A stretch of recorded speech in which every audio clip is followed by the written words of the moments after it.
You are most welcome at my channel ASK Unique Classes। अभी passive voice, इसके पहले video में आप लोगों ने पैसिव वॉइस के बारे में थोड़ा सा जाना कि कैसे चेंज किया जाए, लेकिन उसमें मैं अफर्मेटिव सेंटेंस तक लिया था, नेगेटिव इंट्रोगेटिव मैंने नहीं लिया था, इसलिए कि पहले आप समझ जाएं। तो आइए, इसमें आज मैं लेता हूं नेगेटिव सेंटेंस। आइए, जैसे मैं कहूं Ram does not read his book. अब ध्यान देंगे आप, ये वाक्य निगेटिव है और मैं कहा था कि डू डज वर्ब का फर्स्ट फॉर्म या एस या एस फॉर्म है, तो वहां पर पैसिव वॉइस में इज एम आर का यूज होगा। यहां पर डज लग गया तो वर्ब जो है इज एम आर में से कुछ आएगा। अब आप कहेंगे सर क्यों नहीं क्लियर यही कर देते हैं? नहीं बेटा, यहां नहीं क्लियर कर सकता। क्यों नहीं कर सकता? ये जो डज लगा है राम के अनुसार लगा है, लेकिन पैसिव वॉइस में ऑब्जेक्ट जो होता है वो होता है सब्जेक्ट। देखो कितनी गहराई से, और एक बार समझ गए तो पैसिव वॉइस फिर भूलेगा नहीं, बिल्कुल इजी हो जाएगा। बिल्कुल, बस थोड़ा सा समय दीजिए और बार बार देखिए। तो इसमें हम बनाते हैं तो रीड, अब ये तो वर्ब हो गया, ये क्या है, क्या पढ़ता है? अभी मैं पिछले सेंटेंस में बताया हूं, पिछले वीडियो में, कि क्या या किसको का प्रश्न करेंगे तो आपको मिल जाएगा ऑब्जेक्ट। तो क्या पढ़ता है? अपनी किताब पढ़ता है, तो हिज बुक हो गया सब्जेक्ट, हिज बुक। अब तो सब्जेक्ट हो गया, उसके बाद क्या लाएंगे? Auxiliary verb. तो इसमें auxiliary verb is am are आएगा, तो बुक के अनुसार, बुक सिंगुलर है, क्या हो गया? इज। और निगेटिव में ऑक्सिलरी वर्ब के तुरंत बाद हम नॉट लगाते हैं, तो क्या हो जाएगा? Is not. और मेन वर्ब हमेशा थर्ड फॉर्म। ये बेटा स्पेलिंग तो वही रहती है, उच्चारण अलग हो जाता है, रेड रेड रेड, तो यह थर्ड फॉर्म है। अब बचा क्या? डज नॉट भी हो गया, रीड भी हो गया, हिज बुक हो गया, बचा क्या? राम। तो सब्जेक्ट को हम ऑब्जेक्टिव केस में बाई लगा करके लिखते हैं।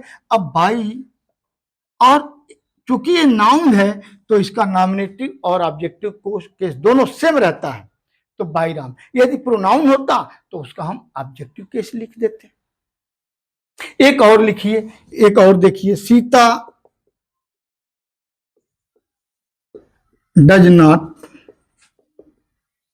सिंग अ सॉन्ग। यहां पर भी डज नॉट लग गया, इसका मतलब प्रेजेंट इंडेफिनिट हो गया, इज एम आर आएगा। मैंने कहा ऑब्जेक्ट को हम बनाते हैं सब। क्या गाती है?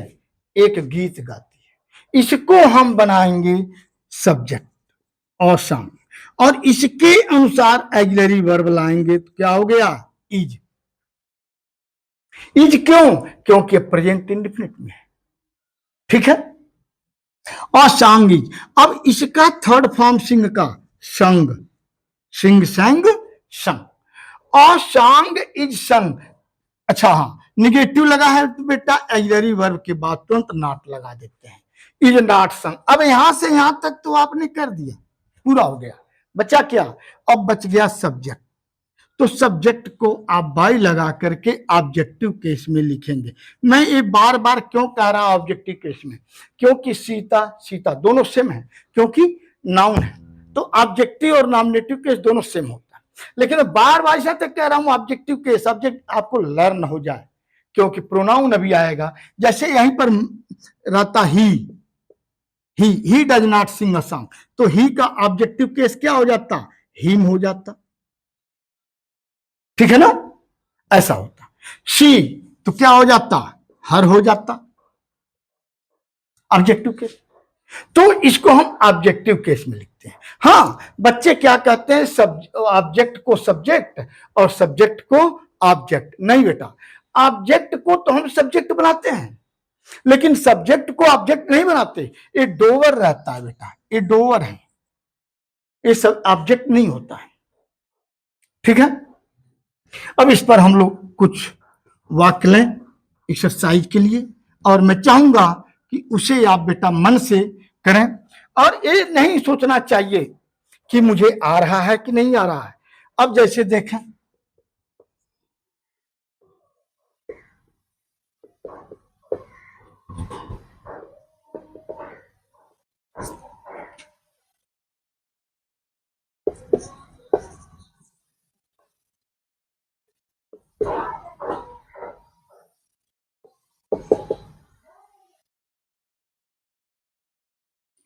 इन दोनों को आप खुद करेंगे। मैं चाहूंगा आप इसे करें, जिसे मैं देखूं। कमेंट में डालिए और आप किस क्लास में हैं जरूर डालिएगा।